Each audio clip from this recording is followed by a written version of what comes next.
gaming industry, which has been in government's radar for a very, very long time. Enforcement Directorate, we're told, has now raided as many as 25 locations belonging to these gaming industries who don't really have sort of local offices, do they? They all operate from the outside, and in fact, local offices are sort of a front for them because the operations don't really happen in India. Actually, as I read the story, Shweta, it's the reverse. So they've got offices in India, but they've got companies registered in island nations like Curacao, like Malta, and I think Cyprus, if I'm not mistaken, being the third city. So they've got their tax offices havens registered there. They are tax havens, right? They've got offices registered there, but operations onshore. So it is, and hence the case of remittances kicks in, right? So Enforcement Directorate has raided apparently 25 locations, like you mentioned, among which 11 are in Delhi.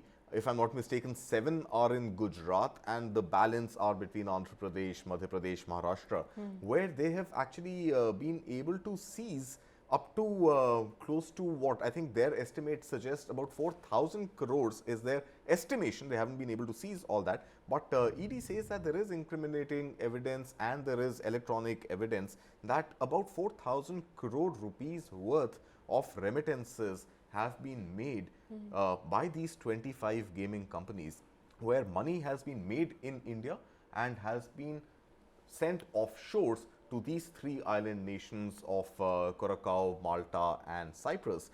And the paper trail there, or the filings that have been made to income tax departments via GST as well as taxes, indirect and direct taxes, has been that these are imports.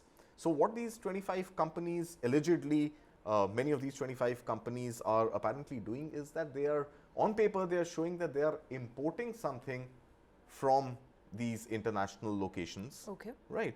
And they are paying up to 4,000 crore rupees for that import, whereas actually there is no import and this is just remittances money going out, right?